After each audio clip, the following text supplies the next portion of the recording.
இஸ்லாமிய நம்பிக்கையை உயர்வுபடுத்தி இஸ்லாமிய இளைஞர்களை பாரதத்தை பாதுகாக்க ராணுவ வீரர்களாக வாருங்கள் என்று அழைக்கக்கூடிய ஒரு சிறந்த திரைப்படம் வருமா என்பதே கேள்வி. இந்த மாதிரி மூலச்செலவு நிறுத்தப்பட வேண்டும் என்பதற்குத்தான் நான் இந்திய ராணுவத்திற்கு துணையாக இருக்கிறேனே தவிர பணத்திற்காக இல்லை என்று ஒரு இஸ்லாமியன் என்ற அடிப்படையில் அவர் பேசுவார். இஸ்லாமிய சமூகத்திற்காக பாதுகாக்கிறோம் என்று திமுக போடுகிற எலும்பு துண்டுகளை கவ்விக்கொண்டு இஸ்லாமிய சமூகத்தை அச்சுறுத்தலோடும் பிற இந்து சமூகத்திற்கு எதிரான மனநிலையிலே இவர்களை தீர்த்து வைத்திருக்கிறார்கள். தேசப்பற்றும் தேசியவாதமும் இஸ்லாமியர்களுக்கு மத்தியில் வந்துவிட்டால் மத பிரிவினைவாதத்தை ஏற்படுத்த முடியாது என்பதனால இந்த எஸ்டிபிஐ ஜவாஹிர்லா போன்ற இந்த கயவர்கள், இந்த பிரிவினைவாதிகள்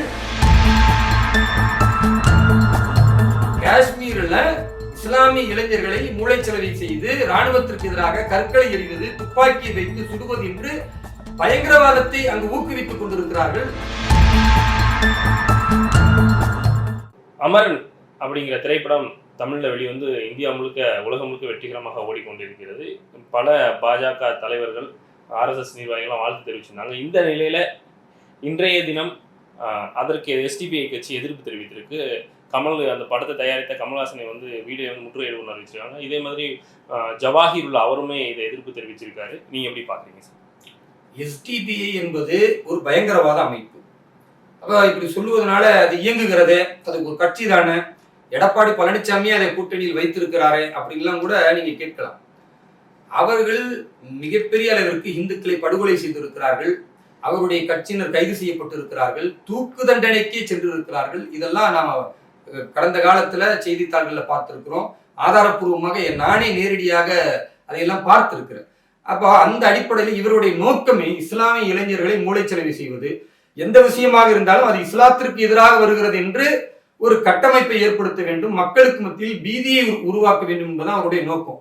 அவர்களுடைய அடிச்சுவடு தான் இந்த தமுமுகவாக இருக்கட்டும், ஜவாஹிருல்லாவாக இருக்கட்டும், இந்த பிரிவினைவாதிகள் எல்லோருமே இஸ்லாமிய சமூகத்திற்காக பாதுகாக்கிறோம் என்று திமுக போடுகிற எலும்பு துண்டுகளை கவ்விக்கொண்டு இஸ்லாமிய சமூகத்தை அச்சுறுத்தலோடும் பிற இந்து சமூகத்திற்கு எதிரான மனநிலையிலே இவர்களை திருப்பி வைத்திருக்கிறார்கள். அமரன் என்ற திரைப்படம் என்பது மிக முக்கியமான தேசியத்தையும் ராணுவ வீரர்களின் உழைப்பையும், முகுந்த் வரதராஜன் என்று சொல்லக்கூடிய அற்புதமான இந்த நாட்டிற்காக உயிர் நீத்தவரின் அடையாளத்தையும் பிரதிபலிக்கக்கூடிய ஒரு படம். அதை நானுமே கூட நேற்றைய தினம் சென்னையில் இருக்கிற ரோகிணி திரையரங்களை போய் பார்த்தேன்.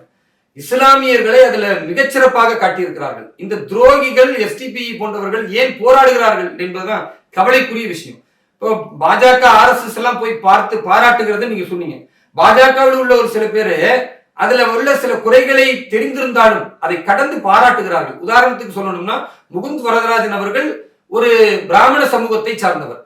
ஆனா அந்த படத்துல அப்படி காட்டல. அது ஒரு விமர்சனம் இருக்கத்தான் செய்யுது. அதே மாதிரி முகுந்த் வரதராஜன் அவர்கள் அவருடைய முன்னோர்கள் எல்லோருமே ராணுவத்துறையில பணியாற்றியவர்கள், பிராமண சமூகத்துல ராணுவத்தில் பணியாற்றியவர்கள் தேசத்திற்காக. அந்த குடும்பத்திலிருந்து வந்தவர் தான் அவர். ஆனா அந்த படத்துல எப்படி காட்டப்படும்னா அந்த ராணுவ பெரேட் நடக்கும், அதை பார்த்து ஆர்வப்பட்டு தான் அவரு இந்த ராணுவத்துக்கு வந்ததா காட்டப்படும். அந்த மாதிரி உண்மைக்கு மாறான சில செய்திகள் இருந்தாலும் அதையெல்லாம் புறந்தள்ளி விட்டு அந்த படத்தின் கரு எதை சொல்லுகிறது? நம் தேசத்தை பாதுகாக்க வேண்டும், தேசத்திற்காக இன்னுயிர் நீத்தவர்களை நாம் பாராட்ட வேண்டும், அவர்கள் மீது அந்த இருக்கக்கூடிய அளவற்ற மரியாதை இன்னும் கூடுதலாக இருக்க வேண்டும். எண்ணற்ற மக்கள் வெவ்வேறு மொழிகளாக மதங்களாக இருந்தாலும் தேசம் என்ற அடிப்படையில் ஒன்றுபட வேண்டும். இதுதான் அந்த படத்தின் கரு. அதுக்காக பாரதிய ஜனதா கட்சியோ அல்லது RSSஓ பாராட்டியது, நேரில் சென்று அவர்களை வாழ்த்தியது. ஆனா இஸ்லாமிய மக்களும் அப்படித்தான் இருக்கிறார்கள். நான் பார்த்தபோது அந்த திரைப்படத்தை பார்க்க நிறைய இஸ்லாமிய பெண்கள் வந்திருந்தாங்க, புர்காவோட வந்திருந்ததை நானே பார்த்தேன். அவர்கள் எல்லாமே எழுந்து நின்று அந்த படம் முடிந்த பிறகு கைதட்டி வரவேற்றார்கள். இதை ஜீரணிக்க முடியாமல் தேசப்பற்றும் தேசியவாதமும் இஸ்லாமியர்களுக்கு மத்தியில் வந்துவிட்டால் மத பிரிவினைவாதத்தை ஏற்படுத்த முடியாது என்பதனால இந்த எஸ்டிபிஐ ஜவாஹிர்லா போன்ற இந்த கயவர்கள், இந்த பிரிவினைவாதிகள் தேவையற்ற முறையில் இந்த படத்திற்கு எதிராக போராட்டத்தை நடத்த எல்லா இடங்களிலுமே முன் இன்றைக்கு அது நடந்து கொண்டும் இருக்கிறது போராட்டங்கள். இது கண்டிக்கத்தக்கது மட்டுமல்ல, தமிழக அரசு இது போன்றவர்களை கடுமையாக இரும்பு கரம் கொண்டு தடுக்கணும், அவர்களை தண்டிக்கணும். ஏன்னா தமிழக முதல்வர் திரு ஸ்டாலின் அவர்கள் பார்த்துவிட்டு என் கண்களில் கண்ணீர் வந்து விட்டது சிறந்த திரைப்படம் என்று சொல்லி இருக்கிறார் என்றால், அப்போ திமுகவுடைய பாதுகாவலன், குறிப்பா இஸ்லாமியருடைய பாதுகாவலன் தான் அவரு. அவரே பார்த்து பாராட்டி இருக்கிறாருன்னா அப்ப இவர்கள் எதற்காக போராடுறாங்க? இவங்க வைக்கிற லாஜிக் என்னன்னா, இஸ்லாமியர்கள்ல தவறா காட்டுதுன்னா என்ன இருக்கிறதோ அதை காட்டணுமா இல்லையா? காஷ்மீர்ல இஸ்லாமிய இளைஞர்களை மூளைச்சலவை செய்து ராணுவத்திற்கு எதிராக கற்களை எறிவது, துப்பாக்கியை வைத்து சுடுவது என்று பயங்கரவாதத்தை அங்கு ஊக்குவித்துக் கொண்டிருக்கிறார்கள். அப்படி ஊக்குவித்துக் கொண்டிருந்தாலும் இந்திய ராணுவத்தை பொறுத்த வரைக்கும் சரியான முறையில் அவர்கள் முயற்சியை மேற்கொள்கிறார்கள். அந்த மக்களுக்கு யாரெல்லாம் ஆர்வப்படுகிறார்கள் அவர்களை ராணுவத்திற்கு கொண்டு வருகிறார்கள். அந்த திரைப்படத்தில் ஒரு முக்கியமான 3 காட்சிகளை பார்க்கலாம். திரு சிவகார்த்திகேயன் தான் முகுந்த் வரதராஜனா நடிச்சிருப்பாரு. அவர் கூட அதிகமா ஒரு கேரக்டர் இருக்குன்னா ஒரு இஸ்லாமிய ராணுவ வீரர் எப்பொழுதுமே கூட இருப்பார். அவர் எந்த அளவிற்கு இருப்பார்னா, இந்த அளவிற்கு முகுந்த் வரதராஜனுக்கு உறுதுணையா இவர் இருப்பதனால இந்த இஸ்லாமியரை கொலை செய்யணும் அங்க இருக்கக்கூடிய அடிப்படைவாத பயங்கரவாத சக்திகள் முடிவெடுத்து அவரை கார்ல கடத்திட்டு போய் கடுமையா தாக்கி கத்தியில அவரை வெட்ட போவாங்க. இங்க என்ன ஒரு மனநிலை இருக்குன்னா, தேசப்பற்று தேசியவாதம் அப்படின்லாம் பேசினா ஒரு இஸ்லாமிய நம்பிக்கை இருக்காது அவர்கிட்ட அப்படின்ற மாதிரி இந்த இஸ்லாமிய அடிப்படைவாத சக்திகள் தப்பா பிரச்சாரம் பண்றாங்க.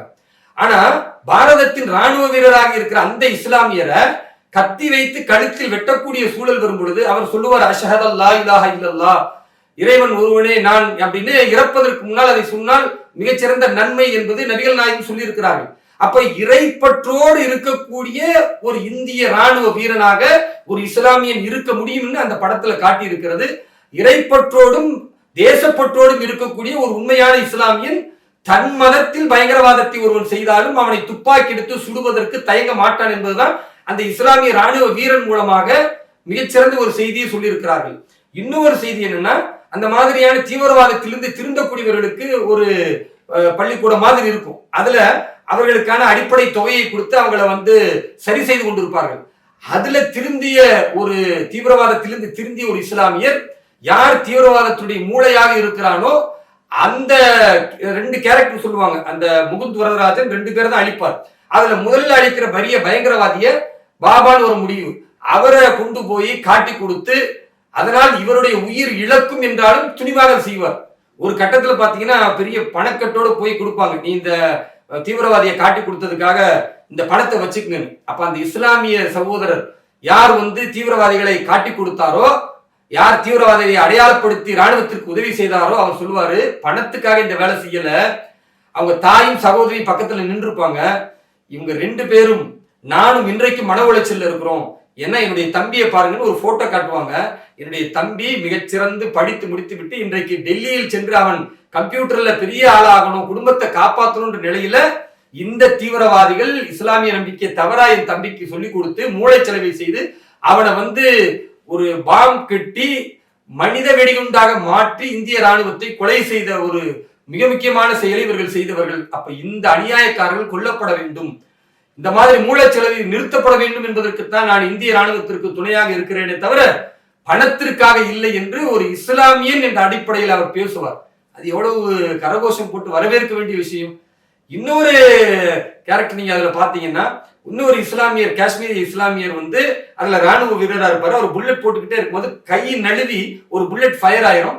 அது சிவகார்த்திகேயன், அவர் தான் முகுந்த் வரதராஜன் கேரக்டர். அவருடைய முதுகுல பின்னால பட்டுரும்.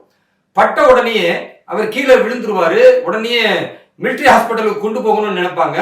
அந்த நேரத்துல முகுந்த் வரதராஜன் அவர் என்ன சொல்லுவாருன்னா, வேண்டாம், நீங்க மிலிட்டரி ஆஸ்பத்திரி கொண்டு போனீங்கன்னா நடவடிக்கை எடுக்கப்படும், விசாரணை மேற்கொள்ளப்படும். பிறகு அந்த காஷ்மீரிய இஸ்லாமிய ராணுவ வீரர் இருக்கிறார்ல, நம்ம இந்திய ராணுவத்தில் இருந்திருக்கிறார்ல, அவர் மேல நடவடிக்கை எடுத்தா இவரை மாதிரி நிறைய பேர் இந்த பாரதத்தை நேசித்து ராணுவத்திற்கு வர தயாராக இருக்கிறார்கள், அவர்களுக்கு மன உளைச்சல் வந்துவிடும், அதனால் அப்படி செய்ய வேண்டாம், நான் தனியார் மருத்துவமனையிலே பார்த்துக்கிறேன் என்று சொல்லி காஷ்மீரத்து இளைஞர்கள் பாரதத்தை பாதுகாக்க ராணுவத்தில் இணைவதை ஒவ்வொரு இந்து சகோதரர்களும் வரவேற்கிறோம் என்பதை குண்டடிபட்ட முகுந்த் வரதராஜன் என்கிற ஒரு பிராமணர், அந்த நேரத்தில் பிராமணராக அவர் பார்க்கல, அங்க இருக்கக்கூடிய ஒரு இஸ்லாமிய சமூகத்திலிருந்து வந்த ஒரு ராணுவ வீரன், அவனும் என் சகோதரன் என்று பார்த்து காப்பாற்றிய ஒரு நிகழ்வை, ஒரு மத நல்லிணக்கத்தை அந்த திரைப்படத்தில் காட்டுகிறார்கள் என்றால், இதை விட இஸ்லாமிய நம்பிக்கையை உயர்வுபடுத்தி இஸ்லாமிய இளைஞர்களை பாரதத்தை பாதுகாக்க ராணுவ வீரர்களாக வாருங்கள் என்று அழைக்கக்கூடிய ஒரு சிறந்த திரைப்படம் வருமா என்பதே கேள்விக்குறி. ஆனா இதை போய் மீண்டும் மதச்சாயம் பூசுவதற்கு இங்குள்ள பயங்கரவாத சக்திகள் முயற்சி செய்கிறார்கள் என்றால் அதை தமிழக அரசு இரும்பு கரம் கொண்டு தடுக்க வேண்டும், நடவடிக்கை எடுக்க வேண்டும். மத்திய அரசு எஸ்டிபிஐ என்கிற இந்த பயங்கரவாத கட்சியை தடை செய்ய வேண்டும் என்று நான் கோரிக்கை வைக்கின்றேன். ஒரே நாடு நிகழ்வுடன் உங்கள் கருத்துக்களை பயன் கொண்டதற்கு நன்றி சார். நன்றி. வாழ்க வளமுடன்.